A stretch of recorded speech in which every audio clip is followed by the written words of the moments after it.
talks about in the beginning of the parsha, talks about Aaron and lighting the menorah, avoda.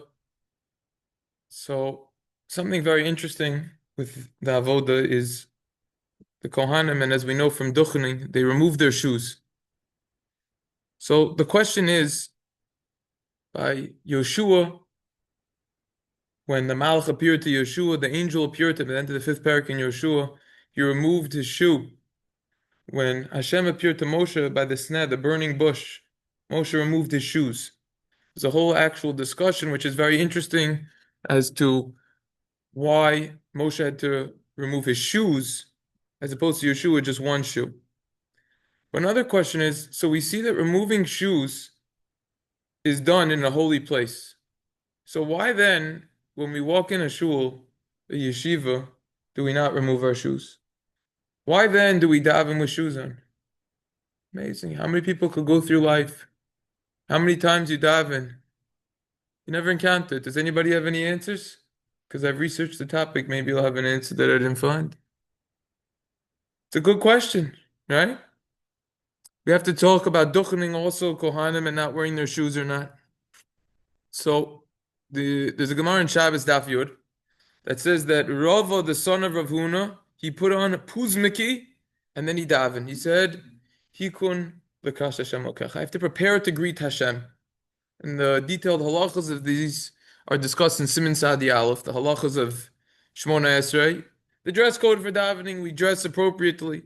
We're coming in front of Hashem. Oymid Lifnei HaMelech. It's like we're standing in front of Hashem. Rashi, third parak brachos. So what does the word puzmiki mean? He put on puzmiki. It could either mean socks or shoes. If you look at Taisvus over there on that Gemara in Shabbos, Taisvus says, Mikan yesh lo ochiach shein lespalel yachif. From here we could infer a person should not daven barefoot, except for Ella b'Tisha B'Av v'Yom Kippur. There's only two times when a person could daven without shoes on. Yom Kippur and Tisha B'Av, that's it. It's the only time. Oh, also an avel, a mourner, right? It's a sign of mourning to remove the shoes. So let's talk about duchening now. Kohanim, they remove their shoes for duchening. Here's the shocking reason, right? They're not doing it because it's a holy place. It has nothing to do with holiness.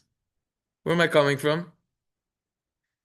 Take a look to explicit Gemara in Sota on Daf Mem Amud Aleph. The Gemara says over there that Kohanim are not allowed to duchen with shoes on. Rav Ashi explains the whole reason that they don't duchen with shoes is because the shoelace might rip. What's the problem with that? He's going to try to retie it. He's going to go back to his seat while the guy's tying his shoes. Guess what? This is New York. The other Kohanim ain't waiting for him. They're going in. This guy's tying his shoe. He's sitting over there on the side. So what's the problem with that? People are going to say, this guy's a fake. He's not a real Kohen. He's the son of a divorced woman. He's a Ben Gerusha, Ben Chalutza. This guy's a fraud. He's a phony. That's going to be a problem over there. In other words, the whole reason why Kohanim remove their shoes has nothing to do with holiness. It has to do with a broken shoelace, with an untied shoelace. That's the whole reason for this. It's going to be, the shoelace might snap. The Shulchan Aruch paskins its way in Siman Kuf Kav Ches and the halachas of duchening. So what about if a Kohen, if he's wearing shoes that don't have laces? Guess what? Two words, low plug. When the rabbi said something because of reason Aleph, even if the reason doesn't apply, halacha still stands. Finished. That's what the Kohanim. That's why they don't wear the shoe. Where am I coming from with low plug? Explicit Mishnah Berurah. Simin Kuf Kav Ches, Sifkot and Tesvav. Finished. Why then do we daven with shoes on? The Shulchan Aruch says, and this is the basic answer, and we're going to go into this a little bit more in Siman Sadi Aleph Sif Hey. It's not normal nowadays to go in front of great people without shoes on. That's what it comes down to, right? We wouldn't go in front of a great person without a shoe on. Mishnah Berurah says, let's just go back to duchening and Sifkat and Yud Ches over there in Siman Kuf Kav Ches, that it's incorrect for a Kohen to duchen without anything on his feet at all, aka socks and shoes. Meaning they got to wear socks. It's disrespectful to go completely barefoot, just like we wouldn't stand, or a Kohen wouldn't stand in front of a great person completely barefoot. Moshe Feinstein Zatzal in the Shiles and Chuvas Igros Moshe in Chelik Beis, Siman Lamed Beis says, now there's a new thing with a lot of these people. Colored socks. They got the whole different this and that and that and this. And Moshe says that's fine. What would be the potential issue? Hesachadas. People are going to start looking at the socks. It's going to divert their mind. It's all good. You could wear the colored socks. And then Ramosha says, if a Kohen doesn't have socks, this happens sometimes, it's better for him to duchen without socks than not duchen at all. There's a very amazing set of farm called Meir Oz. Very few people are aware of them. Very long. On the first chelik of Mishnah Brura, they're a couple thousand pages almost. They're very, very long. Thousands of pages. And Rabbi Meir Rava writes in his Meir Oz in Chelik Dalet on page 812, he identifies an interesting hint that Kohanim have to remove their shoes. The Gematria, in the Pasuk by Moshe, it says, Vayomer al tikrov haloim shal nalechem aruglecha. Don't come over here. Remove your feet, Hashem tells Moshe. Ki hamakoim asher ata oimer alav admas koideshu. The place where you're standing is admas koidesh. The adam of the ground is kadosh. By Yeshua, it doesn't say ground. It says makom kadosh. Why? It's another discussion. If you take the gematria of the word halom, the numerical value, gematria, right? You get 75. Guess what? It's the same gematria as Kohen. So it was hinted to in the time of Moshe, remove those shoes, Kohanim. Amazing remez. Who would have thought of that? Now let's discuss practically why do we not daven with shoes on. It's a very important Shari Tshuva. Siman Sadi Beis. He relates very short, less than 10 words, fundamental machloikis between the Rambam and the Ravid. The Rambam in Mishnah Torah and Hilchos Tefillah, Perik Dalet Halacha Gimel says we are obligated to wash our feet before we daven. So the Rambam says. When was the last time you ever saw anyone washing their feet before davening? Go up to someone. You're violating the Rambam. The Rambam says you gotta wash your feet. Don't worry. He doesn't mean mikvah, he means feet. The Shulchan Aruch, he says you gotta wash your hands before you daven. That's another discussion. A lot of times people aren't as careful, mincha mariv. But, Siman Sadi Beis, Sif Dal, you gotta wash those hands. Now, do we hold like this, Ram? We obviously hold like the Shulchan Aruch. Comes along the Ravid and says, no, you don't need to wash those feet. Don't worry about it. Mikvah is already different Siman. That's going to be Siman Pei Ches. What's the argument based on? Rambam holds you need to. Ravid says you don't need to. Comes along the Turi Evan. This is a very important explanation. It's based on location and normalcy. What is the norm in that place? Rambam is referring to a place and a time period in history when it was normal to go in front of great people barefoot. Therefore, you got to wash those feet before you go in and before you daven. However, the Ravid is referring to an area where it isn't normal to walk in front of great people barefoot. And therefore, you don't need to wash your feet because they're closed. They're covered. So nowadays, the Rambam would agree to the Ravid that since it's not the norm for us to walk in front of great people barefoot, that we don't need to wash our feet. As a side point, if you Google why do we not remove our shoes when we go to a shul, you'll find none of this. All you'll find is people say, because you don't want bad smells in the air. That is completely false! And yet again, another example, which I always like tying in, of how you cannot rely on Google and AI and Shtus, GDP, all of those things that they use for halacha or for Torah. You can't. It has to be legit, and therefore you got to be careful what's out there. This is the reason. What is the norm? With this in mind, we could explain the Magen Avram. If you open up a Magen Avram in Siman Sadi Aleph, Sifkot and Hey, it's relatively short. He quotes the Maharam Mintz, who says who enacted, he made a full-fledged takon, he made an enactment. People should not enter into shul while wearing shoes. Yeah, look it up. It's Malkin Avram. Explicit. Maran means. How could we explain that? Very simple. It was made at a time, that enactment, when it was normal and respectable to stand in front of great people uh, that way. That they didn't. That's not how they stood, right? Without shoes on. That was what was going on back then. It wasn't the norm to wear the shoes, so therefore you have to make a to kind of move it, take them off, remove them. Now Shulchan Aruch rules. He says you cannot daven without shoes on. You're not allowed to. If that is what's normally done in that location, that you stand in front of great people wearing shoes on. This is an addition that I added in the last 24 hours because I was talking about this with someone, pointed out I completely forgot about this Gemara.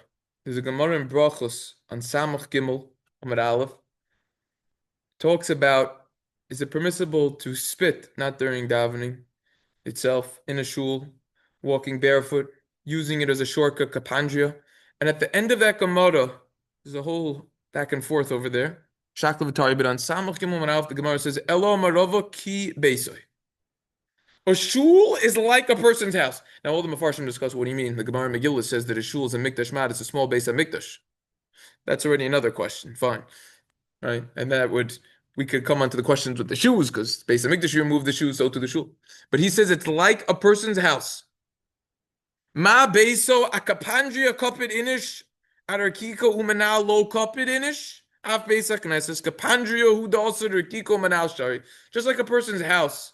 If someone's got something in his throat over here. Well, let's start with the shortcut.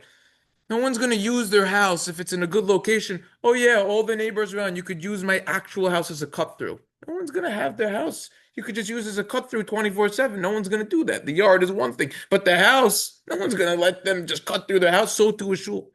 If we're just using the shul as a cut through to go from the parking lot to Sage Street over there, well, you got to think twice, because now you got to maybe say a pasuk when you walk through. Oh, Shiloh, if it applies, because it's a lobby, it's not the actual shul where we daven in here.